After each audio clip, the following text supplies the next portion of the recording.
अभी हम अपना नेक्स्ट रिएक्शन देखेंगे जो कि हमारा source of strong acid and weak base. तो इससे पहले जो हम लोग ने देखा था वो क्या था, strong acid and strong base. तो उसमें हम लोग ने स्ट्रॉन्ग ही एसिड लिया था, स्ट्रॉन्ग ही हमारा बेस था, जो कि हम लोग ने सबसे स्ट्रॉन्ग वाले लिए थे। एक था हमारा HCl, दूसरा था NaOH। सो ये दोनों स्ट्रॉन्ग एसिड और स्ट्रॉन्ग बेस था, राइट। अभी हम क्या कर रहे हैं ना, थोड़ा सा चेंज करेंगे, स्ट्रॉन्ग एसिड तो लेंगे लेकिन उसके साथ में वीक बेस लेंगे। तो स्ट्रॉन्ग एसिड यहां पे हमने लिया है H2SO4। अभी मैं आपको बता देता हूं, सबसे पहले हम लोग सॉल्ट कौन सा यूज कर रहे हैं। सॉल्ट हमारा है CuSO4। ओके, तो ये हमारा सॉल्ट है। किससे बन रहा है ये? Strong acid. स्ट्रॉन्ग एसिड यहां पे ले लो आप Cu। अभी देखो यहां पे क्या हो रहा है, एक तो हाँ, यहां पे हम लेंगे कॉपर ऑक्साइड, ठीक है, ये हमारा पहला बेस हो जाए। पहले हम क्या लेंगे, स्ट्रॉन्ग एसिड लेंगे जो कि होगा हमारा H2SO4। तो ये हो गया हमारा H2SO4 स्ट्रॉन्ग एसिड। उसको रिएक्ट करेंगे किसके साथ में, CuOH2, दैट इज हमारा कॉपर हाइड्रोक्साइड, सो डाइहाइड्रोक्साइड। सो इनका रिएक्शन जब हम करेंगे तो हमें क्या मिलेगा, CuSO4 प्लस वाटर मिलता है, ठीक है ना। तो यहां पे ये सॉल्ट हमारा किससे बना है, H2SO4 से बना है और कॉपर हाइड्रोक्साइड से बना है, CuOH2। सो इस तरीके से हमारा ये सॉल्ट तैयार हो गया। अभी सॉल्ट हमारा प्रिपेयर हो गया है, तो सॉल्ट का एक बार क्या करेंगे, हम लोग एक सॉल्यूशन लेंगे। नॉर्मल हमारा एक्वेस सॉल्यूशन है, वाटर है, वाटर के अंदर हमने क्या डाला है, CuSO4 ऐड कर दिया, ये सॉल्ट इसमें ऐड किया हुआ है। क्या होगा, जाते ही किस में डिसोसिएट हो जाएगा, Cu प्लस में Cu+2 और किस में डिसोशिएट हो जाएगा, SO4 2- में। सो इस तरीके से ये डिसोशिएट हो जाएगा।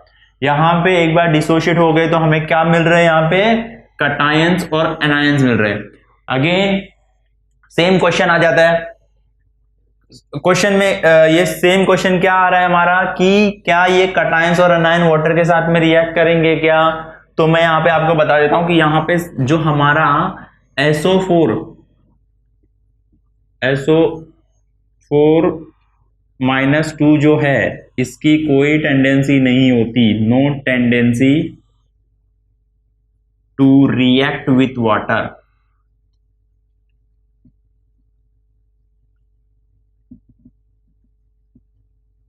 बट हमारा जो Cu2+ जो है वो वाटर के साथ में रिएक्ट करेगा और क्या देगा हमें, ये देखो CuOH2 प्लस H3O, ये हमें देता है।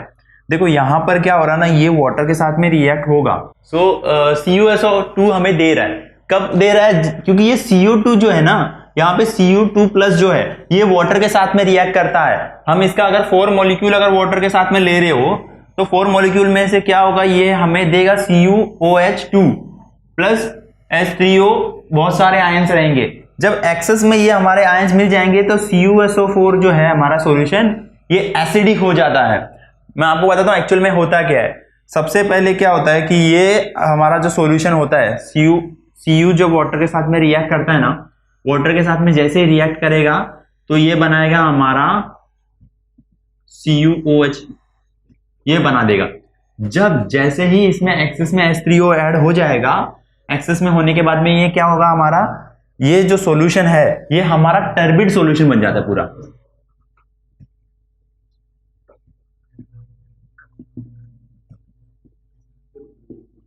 ये टर्बिड सॉल्यूशन बन जाता है, ठीक है ना। अभी टर्बिड सॉल्यूशन हो गया। टर्बिड सॉल्यूशन किसको बोलते हैं मैं आपको बता देता हूं। समझ लो ऐसा वाटर है और वाटर के अंदर बहुत सारे प्रेसिपिटेट आ जाते हैं। प्रेसिपिटेट पता है आपको, हम प्रेसिपिटेट मतलब क्या होता है कि यू समझ लो पार्टिकल्स, बड़े बड़े पार्टिकल्स आपको दिखाई देंगे।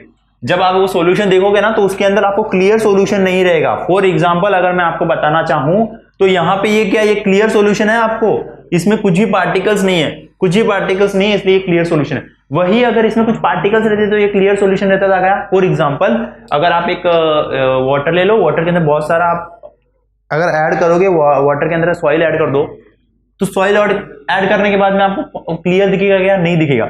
दूसरा एग्जांपल ले लो, मिल्क ले लो, मिल्क को वाटर के साथ में मिक्स करो, आपको क्लियर सॉल्यूशन मिलता है क्या? नहीं मिलता है। व्हाइट कलर के बहुत सारे पार्टिकल्स आपको दिखाई देंगे, तो उसको बोलते हैं टर्बिड सॉल्यूशन।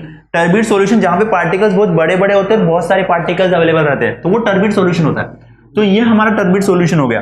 लेकिन जब यही इसी के अंदर जब एक्सेस में, अगर ये हमारा जब ये इसके अंदर जब हम लोग अपना सॉल्यूशन ऐड कर देते हैं, H2SO4 जब हम लोग ऐड कर देते हैं, तो ये एकदम क्लियर सॉल्यूशन बन जाता है, जिसमें CuSO4 पूरा आ जाता है। कोई भी जब वाटर रिएक्शन हुआ रहता है, ऐसा टर्बिड सॉल्यूशन है, जैसे आप CuSO4 ऐड करोगे ना, जब H2SO4 ऐड करोगे तो एक क्लियर सॉल्यूशन मिल जाएगा CuSO4 का। तो यहां पे आपको क्या समझ में आ रहा है कि हमारा एक जो अनायन है, स्ट्रॉन्ग एसिड और वीक बेस के अंदर जो सॉल्ट मिला है, उसका जो अनायन है वो तो वाटर के साथ रिएक्ट नहीं करता, बट यहां पे Cu जो है ना, Cu जो हमारा कॉपर है, कॉपर हमारा वाटर के साथ रिएक्ट कर रहा है। कॉपर अगर वाटर के साथ रिएक्ट कर रहा है, मतलब क्या कर रहा है? वो हाइड्रोलाइटिक रिएक्शन हो रहा है, हाइड्रोलाइटिक इक्विलिब्रियम फॉर्म हो रहा है वहां पे। तो ये आपको समझ में आ गया है। मतलब यहाँ पे क्या हो रहा है कि स्ट्रॉन्ग एसिड और वीक बेस का जो भी सॉल्ट रहेगा, उसका अनायन हमारे वाटर को क्या करेगा? हाइड्रोलाइज करेगा। तो इस तरीके से हमें समझ में आ गया कि हाइड्रोलिसिस रिएक्शन यहाँ पे क्या हो रहा है।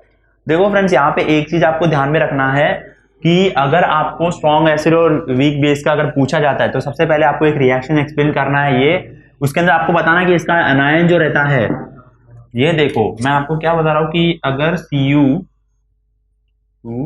प्लस H2O4, इसके रिएक्शन में आपको क्या मिल रहा था? CuOH प्लस H3O, सही है ना? ये आपको मिला था रिएक्शन। लेकिन अगर आप यहां पे HSO4 2+ लेते हो, तो आपको ऐसा रिएक्शन नहीं मिलेगा कि H2SO4 बन गया, नहीं बनेगा। क्यों नहीं मिल रहा है? देखो H2O+ इसलिए नहीं मिलता, SO4 नहीं मिलता, क्योंकि नॉर्मली अगर आप वाटर को देखते हो तो वाटर किसमें डिसोशिएट होता है?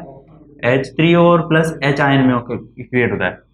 यहाँ पे H वाटर है आपका, तो ये H2 नहीं हो सकता, क्योंकि नॉर्मल H सिंगल में डिसोशिएट होगा, और ये जो है ये OH में ये OH जो है OH के अंदर माइनस में डिसोशिएट होगा। तो यहाँ पे दो H2O मिला के बना देते हैं, लेकिन आपका यहाँ पे जो है H2SO4 नहीं बन पाता, क्योंकि जो H की और इसकी जो टेंडेंसी है वाटर मॉलिक्यूल वाले के अंदर और इसके अंदर अनायन के अंदर, यहाँ पे आपको ये रिएक्शन नहीं मिलता, क्योंकि इसकी जो टेंडेंसी नहीं है इसके साथ में रिएक्ट करने के। इस तरीके से आपको ये समझ के लेना है कि इसकी कोई टेंडेंसी नहीं होने की वजह से, रिएक्शन करने की कोई कैपेसिटी नहीं होने की वजह से ये रिएक्शन नहीं देता। लेकिन Cu2+ जो है वो रिएक्शन कर हमें CuOH2 देता है, जो कि टर्बिड सॉल्यूशन होता है। और उसी के अंदर अगर हम लोग H2SO4 जब हम लोग ऐड कर देंगे, तो हमें एक क्लियर सॉल्यूशन मिल जाता है। तो इस तरीके से ये आपका जो है क्लियर हो गया है। अभी हम लोग नेक्स्ट रिएक्शन हमारा देखेंगे।